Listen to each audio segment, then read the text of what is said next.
I don't believe they knew he was a communist. I don't believe they knew he was a Muslim. I don't believe they knew that he was tied to every radical terrorist, left-wing, Islamist group, every hate group on the face of this planet, and a boatload of criminals. I don't think Barack Obama's supporters knew who Barack Obama was. All they knew was that he was a Negro and a smooth talker. I don't believe they knew that he was a communist. I don't believe they knew that he was a Muslim. I don't believe they knew that he was tied to radical Islamist communists in Africa and in Pakistan. I don't believe that Barack Obama's supporters knew that he was promoted for the past 2 decades, by a left-wing communist whack job by the name of Don Warden. That's a pretty easy name to remember. Don Warden, W-A-R-D-E-N, who changed his name to Khalid al-Mansour. He made that up. He's not from Mansour. His name is not Khalid. But it is notable that Khalid is the Arabic equivalent of Carlos, as in Carlos the Jackal. Carlos the Jackal, the communist from Venezuela, who was famous for leading a group of killers who broke into the OPEC headquarters and kidnapped at gunpoint some leaders of OPEC, herded them aboard an airplane, and held them for ransom. Carlos was eventually apprehended, I believe in the Sudan, and he's now serving life prison sentence in a French prison. Carlos. Isn't the Arabic equivalent Khalid? Wasn't that his name, Khalid? His original name was, of course, Ilich Ramirez Sanchez, better known as Carlos the Jackal. This fellow, Don Warden, is just as creepy. I don't know that he's killed anybody. I doubt that he has. But he has stirred up a lot of hate among Arabs against the United States. He's an associate of Malcolm X. He's an associate of Huey Newton and other well-known Black Panther Party members, such as Angela Davis. Khalid, also known as Don Warden, is a financial advisor to one of the wealthiest men in the world, with a wealth of almost $30 billion, richer than George Soros. Khalid was helping Barack Obama get into Harvard 20 years ago. This wealthy Saudi prince practically controls, guess which bank? Citigroup. It's more than a bank, it's a conglomeration of financial services. It is very much involved in the financial meltdown, the current financial meltdown, the lending meltdown, the subprime lending meltdown, which requires a bailout of billions and billions, hundreds of billions of dollars. I don't have the details. I don't have any further details. I just want to point you in this direction. I hope that you'll do some research or keep your eyes open, your ears open, and help me figure out how Khalid and Barack is associated with Al-Walid bin Talal of Saudi Arabia. Bin Talal, T-A-L-A-L.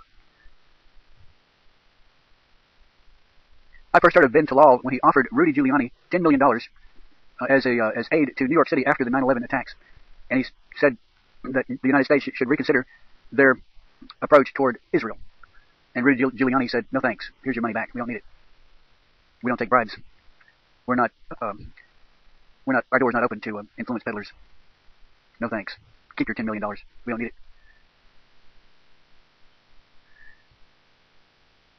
Well, Khalid is involved with high-tech internet satellite companies through an outfit, a venture capitalist outfit based in Africa. As I have time, I will explore these leads. I'm just giving you a progress report.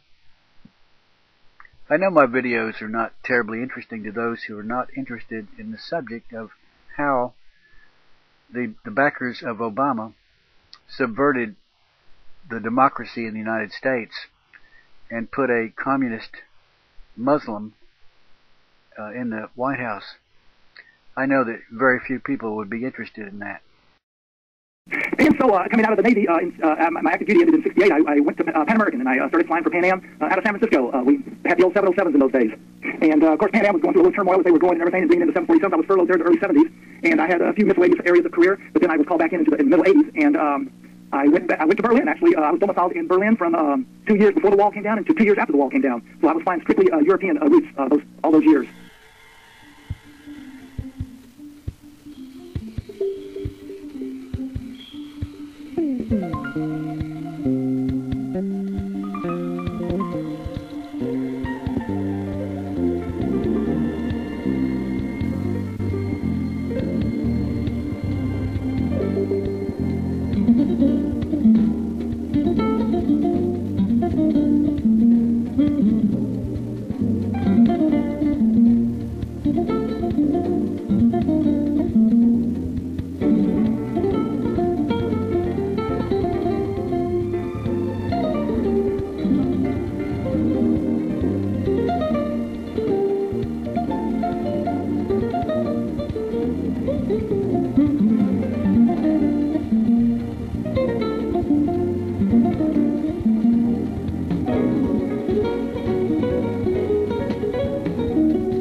strangely, the day of 9/11, because we were very, very involved in local politics and everything, we were actually involved in some local politics that morning, so I sort of missed all of it and everything. But once we heard about it on the television and everything, the first item that came to my mind was blowback. Blowback. I thought they were getting back to us for all of the events that we had participated in the past and everything.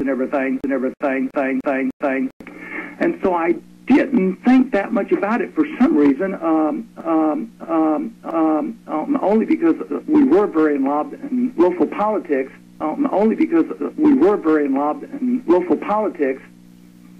But then shortly thereafter, if you can remember, I think it was a Discovery Channel or PBS, I can't remember, but Nova came on with their explanation of the engineering and technical reasons for the demolition, or pardon me, of the destruction of the buildings, or why they came down.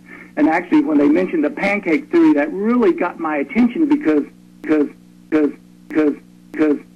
in structural engineering, there is no such thing as a pancake theory. In structural engineering, there is no such thing as a pancake theory. In structural engineering, there is no such thing as a pancake theory. And there is no such thing as a. We believe he was right, but urgency is now called for. And there is no such thing as a pancake. And there is no such thing as a theory. Pancake theory. And everything.